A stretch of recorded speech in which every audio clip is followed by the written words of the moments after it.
چودھری قمرزمان کارا صاحب، آپ کی مہربانی، کچھ طبیعت بھی ناساز تھی لیکن آپ نے وقت دیا ہمیں.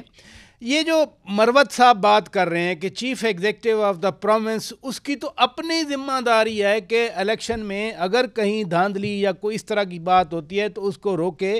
وہ اس کانٹیکس میں انہوں نے بیان دیا تھا. پھر الیکشن کمیشن کو نوٹس جاری کرنا چاہیے تھا، طلبی جاری کرنی چاہیے تھی ان کے حوالے سے. میں نے پراچا صاحب سچی بات ہے، وہ ان کا بیان سنا نہیں ہے، لیکن اگر ایسا ہی ہے تو پھر تو بات درست ہے کہ وہ تو وارن کر رہے ہیں ایسے لوگوں کو. ہمارے ملک کے اندر الیکشن رگ ہوتے رہتے ہیں، ہوتے رہے ہیں، لہٰذا اگر وہ کسی ان کو وارننگ دے رہے ہیں کہ اگر کسی نے کوئی خرابی کرنے کی کوشش کی تو میں معاف نہیں کروں گا، تو پھر تو نوٹس نہیں بنتا.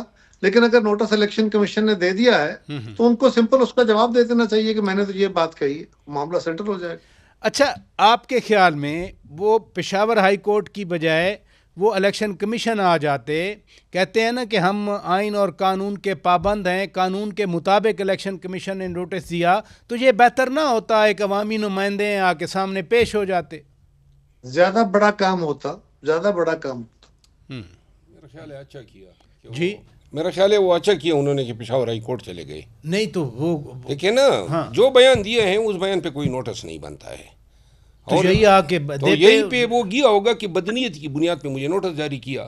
جب کسی منصف کو آپ سمیک کر رہے ہیں، اسمیل کر رہے ہیں کہ جی کوئی بدنیت شامل ہے، تو کس انصاف کا ہوتا ہونا آپ کو نظر آئے گا. لہذا وہ گیا ہے، پشاور ہائی کورٹ دیکھے گی کہ آیا ان حالات میں، اور جو اوور حال ملک میں سینیریو بنا ہوا ہے الیکشن کمیشن سے جو گلے گریونسز ہیں، ان حالات میں پی ٹی آئی کی چیف منسٹر کو نوٹس دینا بنتا ہے یا بدنیتی پر مبنی ہے؟ نہیں، جو اسٹیٹمنٹس، ایک سیریز آف اسٹیٹمنٹس ہیں from the chief executive of your province Sohail Afridi صاحب، اس تناظر میں دیکھا جائے تو پھر جو یہ تو دھمکی بنتی ہے. جیسے وہ آئے، انہوں نے کہا میں تو اس کام کے لیے آیا ہوں، میں تو اس کام کے لیے آیا ہوں. مثلاً کون سا ایک بیان بتا دیں جو آپ کی نظر میں قانوناً دھمکی بنتی؟ انہوں نے پہلے دن جو بیان دیا، انہوں نے کہا کہ میں تو خان کی محبت میں تو پتہ نہیں کیا کر دوں گا. پھر انہوں نے ٹھیک ہے، ہاں، اس میں کوئی کیا مطلب ہے، اس میں جرم کرمنالٹی کیا ہے؟ نہیں، ہم یہ انہوں نے کہا کہ عنقریب کچھ بڑا ہونے والا ہے. اب میں تو آپ سے بار بار پوچھ رہا ہوں، یعنی ان کے سارے بیانات کا جو سلسلہ ہے وہ تو کہیں نہ کہیں آگے رکتا ہے. سیاسی بیانات ہیں، اچھا، اپنی پارٹی کا نیریٹو بتا رہا ہے، ریٹوریکلز ہیں. اور اب یہ جو ہے نا، دیکھیں نا، گزارا ہمیں افہام متفقین کی طرف جانا چاہیے. یہ نوٹسز، یہ احتجاج، یہ جلسے جلوس، یہ رگڑے لگانا، یہ گرانا، مارنا، پیٹنا، ان چیزوں کا یہ قوم متحمل نہیں ہو سکتی ہے. چاہے وہ پی ٹی آئی ہو، چاہے وہ حکومت وقت ہو، سب کو سوچنا چاہیے. یہ سب سے اہم بات ہے. چودھری دانیال عزیز صاحب، میرا قانونی نقطہ پہلے تو وہ آپ کی رائے جاننا چاہ رہا ہوں کہ الیکشن کمیشن آف پاکستان ملک کا آئینی ادارہ ہے. آئینی ادارہ ایک طلب کرتا ہے، نوٹس دیتا ہے، تو اس کے سامنے پیش ہونا چاہیے. آئین اور قانون کی پاسداری یہ کہتی ہے. آپ کیا سوچتے ہیں؟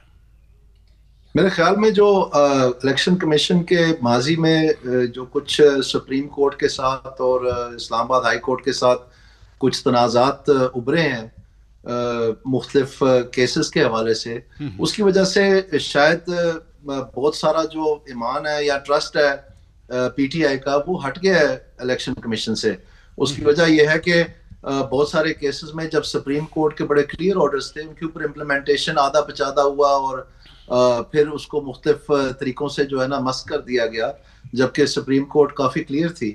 تو اس پس منظر میں میرے خیال میں شاید ونس بٹن ٹوائس شائے کا محاورہ انگریزی کا، کہ ایک جگہ سے جب آپ ڈسے جاتے ہیں تو پھر دوبارہ آپ ذرا مشتری و شارباش ہوتے ہیں. تو اس وجہ سے شاید وہ ہائی کورٹ میں چلے گئے ہیں. تو اس میں کلیئرلی میں سمجھتا ہوں کہ ان کے پاس یہ ریکورس اویلیبل تھا، انہوں نے ایکسیپٹ کر لیا. لیکن اگر پیش بھی ہو جاتے، آخرکار ہو بھی جائیں گے پیش، میرے خیال میں اس میں بھی کوئی حرج نہیں ہے یہ، لیکن ایک پروٹیکشن شاید ساتھ لے کے جانا چاہتے ہیں. مروت صاحب نے بہت اہم بات کی کہ اب یہ سلسلے ختم ہونے چاہیے. دھمکیاں، یہ ریڈ یا جو بھی ہمارے ملک میں ایک تقسیم کی وجہ سے چل رہا ہے، آپ کو ایسا ہوتا نظر آ رہا ہے؟ جی، میرے خیال میں پہلے بھی عرض کر رہا تھا کہ خیبر پختونخوا ایک بہت سینسٹیو پروونس ہے، خاص طور پہ ہمارے جو افغانستان کے ساتھ مختلف قسم کے تنازعات چل رہے ہیں اور وہ کہیں امیجیٹلی ٹلنے کا نام نظر نہیں آتا، کیونکہ افغانستان کی جو حرکات ہیں وہ تھوڑی سی مختلف نظر آ رہی ہیں. لیکن بہرحال یہ سب آج بھی آپ دیکھیں اس کو جو طریقے طالبان پاکستان ہے اور مختلف اور وہاں پر جو ٹیررسٹ جماعتیں ہیں وہ یونائٹڈ نیشنز میں دوبارہ سے 1267 جو رولنگ ہے اس کے مطابق دوبارہ سے اجاگر کیا ڈینمارک نے.